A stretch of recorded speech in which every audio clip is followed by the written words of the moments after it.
Les tops et les flops du Giro 2025. Aujourd'hui, penchons-nous sur ce qui a été excellent sur ce Tour d'Italie. Déjà, impossible de ne pas citer le scénario et la course au maillot rose. Depuis l'étape des chemins blancs, nous avons eu des rebondissements, des abandons, des attaques, des surprises, et surtout un vainqueur final qu'on n'avait pas forcément vu venir. Bref, je vous le dis souvent, mais quand on a du suspense dans le vélo, c'est toujours bien mieux. Ensuite, comment ne pas citer Simon Yates? J'ai fait toute une vidéo sur lui et sa carrière, tout est détaillé dedans, mais il faut le féliciter pour cette 20e étape d'anthologie. N'ayons pas peur des mots, c'est une étape de légende. Autre gros point positif, la Lidl Trek. Il faut citer la première semaine de Pedersen qui ferait pâlir les cyclistes les plus complets. La victoire de Danoulle sur le chrono et le numéro 1 baroudeur de Verona nous ont presque fait oublier l'abandon de Ciccone.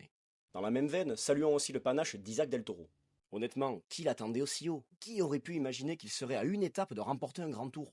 Même s'il ne le remporte pas, sa seconde place au général est vraiment une très bonne surprise. En parlant de bonne surprise, je crois qu'on peut officiellement dire qu'Egan Bernal est de retour au très haut niveau.